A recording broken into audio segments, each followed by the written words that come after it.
Sebenarnya ada juga yang mengatakan enggak najis dengan berdasarkan hadis berikut ini. Ana tawadda'u bima afdalatil hamar? Qala na'am. Bolehkah kami berwudu dengan air bekas minum keledai? Nabi menjawab, boleh. Nah, jadi masbuk lah hukumnya antara yang bilang najis dengan yang bilang enggak najis. Oke, ini yang terakhir, perbedaan pendapat di kalangan para fuqaha.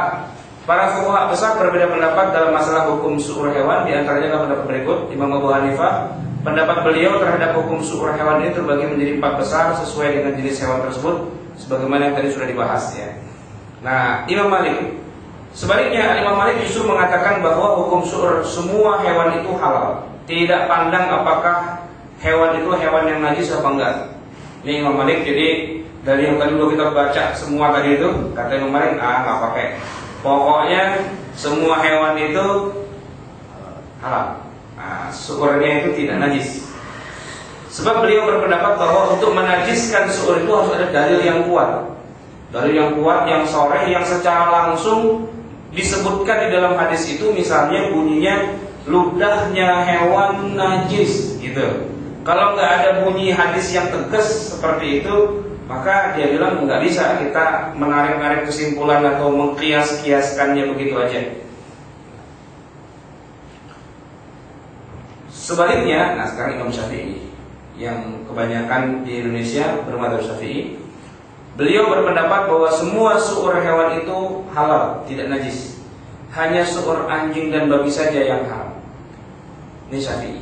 Jadi sama mirip dengan Maliki, cuma dengan pengecualian anjing sama babi. Hewan itu misalnya nggak boleh dimakan. Taruhlah macan, dia minum di situ. Ya, kan saya pernah bilang tuh kalau kita mau tayamum, kagak ada air, ada air di kolom, tapi di sampingnya ada macan, tempat macan minum gitu. Nah, ini kan bekas macan minum nih. Gitu. Boleh nggak kita pakai buat berwudu? Nah kalau kita pakai mazhab Syafi'i, boleh. Gitu. Walaupun macan itu nggak boleh dimakan, kan dia hewan yang hewan buas gitu ya. Kecuali bekas minumnya anjing, bekas minumnya babi. Ini mazhab Syafi'i. Dalilnya adalah ma yuridullahu liyaj'ala 'alaikum min harajin walakin yuridu liyudhhirakum wa ma ja'ala 'alaikum min ad-din min haraj. Ini itulah kira-kira 3 pendapat Abu Hanifah yang tadi saya bahas, kita bahas itu adalah pendapatnya Abu Hanifah. Nah, Imam Malik mengatakan nggak pakai, pokoknya semuanya nggak najis. Sedangkan Syafi'i mengatakan semuanya nggak najis kecuali dua aja, anjing. Ya, sampai di situ. Mungkin ada pertanyaan, silakan. Silakan para jemaah yang bertanya.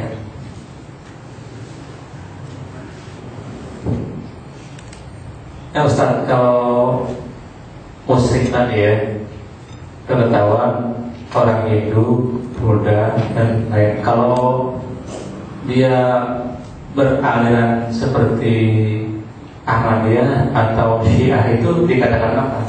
Musik atau apa ya? Orang Islam dia bisa murtad, cuman untuk bisa dapat status murtad itu harus ada ketok palu juga.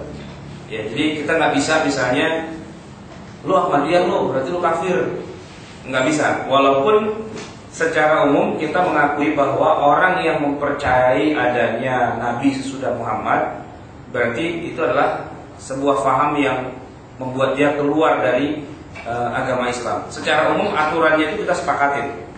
Ya, misalnya ada yang mengatakan Islam itu dasarnya cuma Quran, hadis nggak pakai, misalnya gitu ya. Nah, berarti sebenarnya kan itu sudah tidak mempercayai Rasulullah dan sebagainya, hadis Nabi.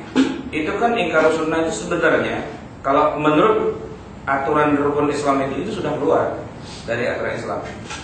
Tapi, ada tapinya. Kita sebagai rakyat gitu, itu tidak berhak langsung tunjuk hidung. Dia ikut Ahmadiyah, berarti dia kafir, nggak bisa begitu. Dia ngaji di Al-Huda misalnya gitu ya, kan nggak percaya hadis tuh. Nah, kita nggak bisa bilang kafir, nggak bisa begitu. Nah, untuk bisa menjatuhkan vonis kafir itu butuh sebuah kekuatan hukum. Apa? Mahkamah syariah. Nah, kekuatan hukum sama dengan begini. Kita sepakat ngambil uang negara itu namanya korupsi. Kita sepakat, ya kan? Kalau ada orang ngambil uang negara, ya dia berarti koruptor. Tapi untuk bisa menjatuhkan status bahwa dia adalah seorang koruptor, nah nggak bisa kita main tunjuk-tunjuk aja, koruptor lo, nggak bisa begitu. Harus dibuktikan, gitu. Harus diberikan status hukum dulu. Oleh siapa? Ya oleh negara. Dalam hal ini oleh pengadilan. Jadi kalau pertanyaannya begini, apakah Gayus itu koruptor? Asumsinya iya, asumsinya. Tapi kita belum bisa mengatakan dia koruptor secara sah, gitu ya. Sebelum ada keputusan yang tetap dari pengadilan bahwa dia sudah ditahan, oke, itu ditahan. Karena asumsinya dia tersangka, terdakwa. Nah, gitu, terdakwa. Tapi orang yang terdakwa itu belum tentu bersalah. Orang terdakwa itu belum bersalah. Maka orang yang ikut Ahmadiyah, dia terdakwa sebagai orang kafir, tapi statusnya dia belum bisa dibilang sebagai orang kafir, kecuali negara membuat sebuah keputusan hukum. Oke, berarti Anda sudah keluar dari agama Islam, top. Nah, udah berarti dia kafir. Kalau udah dapat status kafir, sebenarnya kalau secara hukum Islam dia sudah halal darahnya, maka harus dipenggal kepalanya. Harus dipenggal kepalanya, harus dibunuh, gitu. Nah, di Indonesia tidak ada pengadilan syariah, mahkamah syariah itu tidak ada. Pengadilan agama ada, tapi wilayah wewenangnya nggak sampai ke situ. Cuman sekedar talak, nikah, talak, rujuk, sama apa lagi tuh? Iya, nikah, talak, rujuk, cerai kan ya? Sama apa lagi? Waris dah, begitu. Padahal harusnya, ya itu termasuk juga apakah seorang katakanlah tadi Ahmadiyah ya gitu ya, atau Ahmad Musodik misalnya dan sebagainya itu dia kafir atau bukan? Nah, itu wewenang pengadilan agama harusnya. Dia harus dipanggil oleh pengadilan agama untuk ditanya, apa benar Anda mengaku begini gitu. Nah, orang itu punya hak untuk menjawab, oh enggak gitu. Oh enggak, saya enggak begitu, maksud saya begini. Tapi buktinya Anda pernah ngomong begini di media. Ini rekamannya, ini gimana klarifikasinya gitu. Nah, kalau dia bulat ke sana, bulat ke sini dan sebagainya, dikasih waktu. Anda harus tegas mencabut pernyataan Anda itu bahwa apa yang Anda katakan itu salah, bahwa Mirza itu bukan nabi misalnya gitu. Bahwa Ahmadiyah itu adalah agama yang di luar Islam. Dia harus sebutkan secara tegas itu dan dia harus tanda tangan. Nah, diminta untuk istitabah, untuk tobat misalnya. Nah, itu pengadilan punya hak untuk memaksa dia begitu. Nah, kalau dia menolak, ya sudah berarti Anda tetap tidak mau mengakui agama yang akidah yang benar dalam Ahlus Sunnah wal Jamaah ini. Berarti pengadilan punya hak untuk menjatuhkan vonis, oh, berarti Anda adalah orang yang bukan Islam. Jatuh vonis, top, berarti dia kafir. Pada saat itu kita sudah boleh memanggil dia wahai orang kafir. Nah, gitu. Tapi kalau belum ada pemutusan pengadilan seperti itu, susah.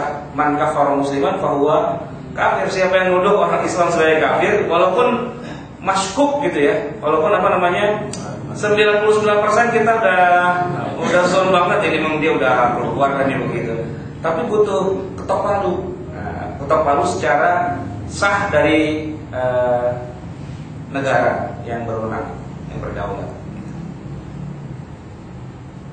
Sekarang ini masalahnya yang mengeluarkan statement bahwa Ahmadiyah itu bukan agama Islam, bukan negara.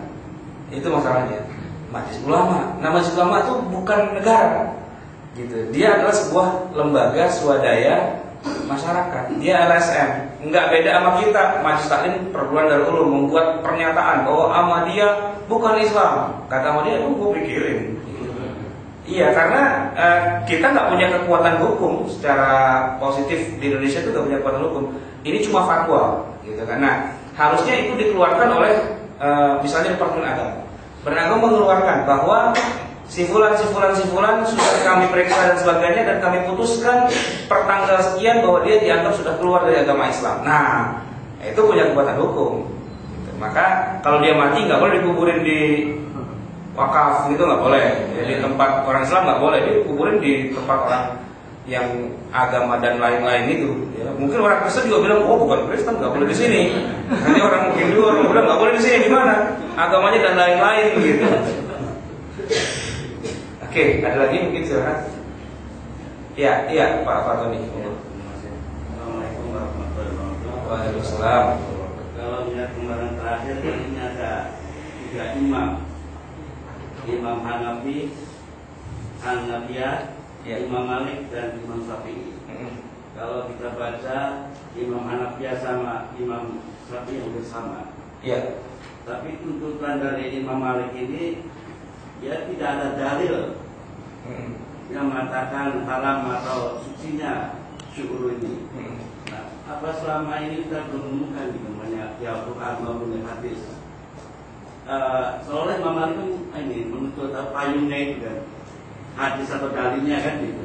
Dalil yang secara eksplisit menyebutkan air ludahnya kuda najis gitu.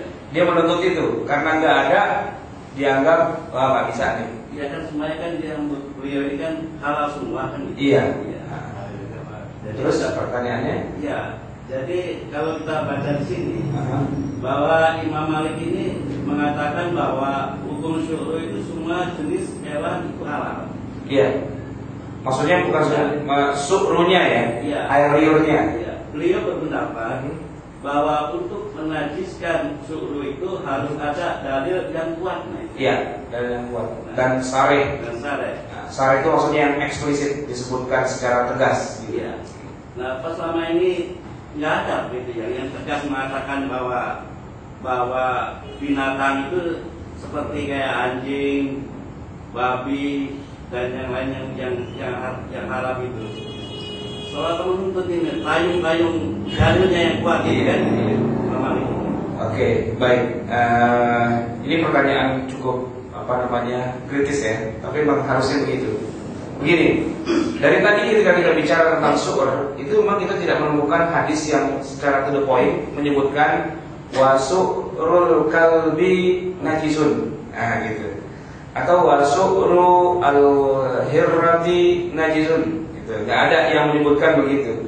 Ludahnya anjing itu najis, ludahnya kucing itu najis. Itu nggak ada bunyi dalil yang begitu. Nah, Imam Malik dia nggak mau mengeluarkan sebuah hukum kalau dalilnya tidak cetolilo-lilo kayak gitu. Nah, itu bahasa Jawa Solo lah itu ya. Cetolilo-lilo itu orangnya terang benderang, tegas mengatakan.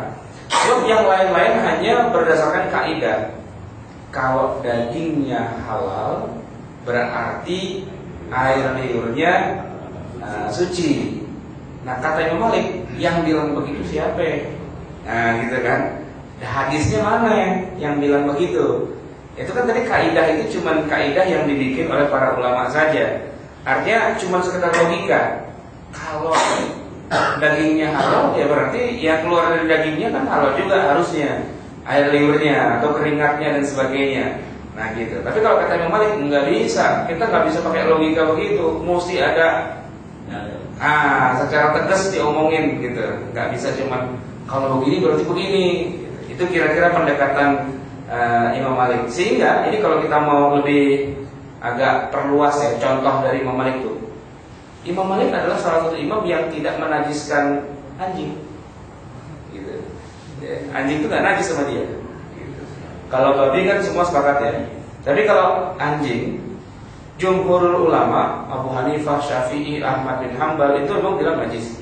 Khusus Imam Malik itu anjing nggak najis. Padahal ada hadis loh yang menyebutkan apabila anjing masuk mulutnya ke air ya, ke wadah air itu, wadahnya harus dicuci kali, salah satunya dengan tanah. Kata Imam Malik, kan yang disuruh cuci kan wadahnya, bukan moncongnya, gitu. Nah kan yang lain bilang, nah kalau wadahnya mesti dicuci, apalagi moncongnya, kan begitu. Tapi kata Imam Malik, enggak, bunyi hadisnya cuma wadahnya yang jadi najis. Jadi ngotot juga dia ngomong gitu.